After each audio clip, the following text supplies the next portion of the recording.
Նոյեմբերի 20-ից 30-ը սալիկների նշված տեսականին ձեռք բերեք իդեալ համակարգից 1 քառակուսի մետրը սկսած ընդամենը 1100 դրամից։ Սև ուրբաթ, ուրեմն իդեալ։ Պարոն Պետրոսյան, հրավիրել եմ ձեզ այսօր, որպեսզի խոսենք հետցում գործերի ընթացքի եւ վիճակի մասին։ Եվ ուզում եմ սկսենք հետեւյալ թեմայից։ Ես կարդացի, որ ոչ բարձրաստիճան աշխատողների վարձատրության համակարգում որոշակի փոփոխություններ եք արել, կուզեի դրա մասին ասեիք եւ ֆինանսական վիճակը ընդհանրապես ոնց է։ Շնորհակալություն հանդիպալով, պարոն Չապետ։ Ի սկզբանե բարձր ղեկավարության, մասնաճյուղի տնօրենների, գլխավոր տնօրեն եւ տեղակալների վարկավճարները վերջիններիս կամովին հրաժարվելու արդյունքում մի քանի տասնյակ միլիոն դրամի խնայողություններ ձևավորվեցին եւ մենք հենց առաջի ամսվանից իմ նշանակումից հետո մինչև 200,000 դրամ համակառն եկամուտ ունեցող հետցի աշխատակիցներին լրացուցիչ կառավարչի առանձին հրամանով լրացուցիչ 20,000 դրամ պարգևատրումներ սահմանեցին եւ արդեն 4-րդ ամիսն է կստանան մեր գործընկերները։ Արդյունքում ավելի քան 1700 աշխատակիցներ օգտվում են այդպես ասած։ Այսինքն ցածր աշխատավարձի, ցածր հետցի ցածր աշխատավարձի սեգմենտում աշխատող մարդկանց համար այդ համակարգը ներդրվել է։ Այո, միջինացված 10-ից մինչև 20% բարձրացում է տեղ ունեցել փաստացիորեն։ Ասեմ, որ վստահաբար մեկ անգամյա, երկու անգամյա, երեք անգամյա, թե շարունակվում է, այսինքն դա շարունակական է, քանի դեռ մենք չենք կարողանում դրույքաչափի եւ հաստիկացուցակների վերանայում անենք, քանի որ այդ լիազորությունը վերապահված է տնօրենի խորհրդին։ Քանի դեռ այդ լիազորությունը մենք չունենք եւ սեփականատերի փոփոխություն տեղի չի ունեցել, մենք մեր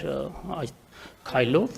10-ից 20% բարձրացրել ենք այդ սեգմենտի աշխատակիցների աշխատավարձերը։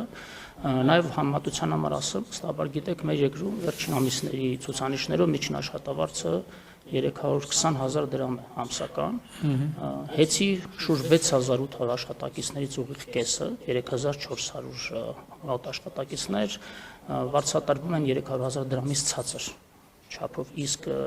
նրանցից ավելի քան 1700-ը չեն հաղթահարում 200,000-ի շեմը։ Եվ ահա ամենախոցելի այսպես սոցիալական շերտին մենք լրացուցիչ 20,000 դրամական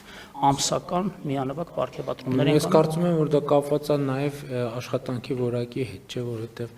ենթադրում եմ, որ այդ մարդիկ են հատվածն են, որոնց աշխատանքը միջապես աշխատանքի արդյունքը երևում է էլեկտրաէներգիայի մատակարարման որակի վրա։ Այո, դա սպասարկման շղթայի, արժեշղթայի ստորին օղակն են, հիմնականում մանձորներ, տեսուչների մի որոշ ուրեմն քանակ, ինչպես նաև վարորդներ, բանվորներ, տարբեր խնդիրներ կատարող հերթապահություն իրականացնող մասնագետներ 300,000-ից մինչև 600,000 սեգմենտում վարձատրվում են մոտ 1500 աշխատակիցներ եւ նաեւ կարեւոր եմ համարում շեշտելու, որ նաեւ վարձատրության այդ աշխատավարձերի կառուցվածքը մեծապես կախված է նաև արդյունքային ցուցանիշներից ամսական, կորուստների աճի հնարավոր, անջատումների, խափանումների, հետևական վերացումների արդյունքում վերլուծվում են տեղամասի պետերի, ցանցի պետերի կողմից եւ ներկայացվում են լրացուցիչ պարգևատրումների։ Ես առանձնատուր եմ շեշտել, որ այդ 20,000-ները չեն վերաբերում որևէ ցուցանիշի, դա պարզապես միանվագ տալիս ենք մեղմելու սոցիալական վիճակը մեր աշխատակիցների։ Այսինքն լրացուցիչ որակական ցուցանիշների հիման վրա կարող են այլ խրախուսումներ։ Այո, առանձին մեխանիզմ է գործում։ Քաջատեղեք եք վստահաբար վերջին շրջանում, քանի որ որոշակի հավելագրումների, թերգրանցումների փաստեր հայտնաբերեցինք մեր ուսումնասիրության արդյունքներում, ինչի հիմամբ նաև քրեականորոշումներ են նախաձեռնվել, նաև այդ փաստերը դրվեցին լիցենզիա զրկելու այն կարևոր 6 կետերից մեկի։ Դուք նկատի ունեք այդ այսինքն հավելագրումներ, որ իրականում սպառված էլեկտրաէներգիայից ավել չափեր են գրանցվել եւ այո, տեսեք, միջինացված այս տարվա պլանով ՀՑԿ-ն սահմանել է 7%, մինչև 7% թույլատրելի կորուստի շեմ։ Դա մուտք եղած արտադրողներից էլեկտրաէներգիայի քանակը եւ սպառված էլեկտրաքանակի տարբերությունն է։ 7%-ը, այսպես ասած, ընդունելի կանոնակարգված սահմանաչափն է, ինչից ներքև որոշակի ցուցանիշներ կային եւ ասեմ, որ ի սկզբանե ինձ համար տարօրինակ թվացին այդ թվերը, քանի որ միջազգային վիճակագրությունը առաջավոր երկրների երբ ուսումնասիրում ենք, մենք այդ ցուցանիշով գտնվում ենք top 50 երկրների ցանկում, հարևանությամբ Ֆրանսիայի, Դանիայի, Շվեդիայի, ինչը շատ զարմանալի էր, չունենալով տվյալ երկրների նման ենթակառուցվածքներ, ինձ համար տարօրինակ էր, որ նման ցուցանիշներ են, այսպես ասած, նկարվում հեծում,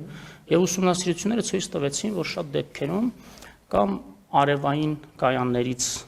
ինքնավար էլեկտրարտադրողների արտադրած էլեկտրաէներգիաներ թեր գրանցվում, այսինքն ավելի մեծ քանակի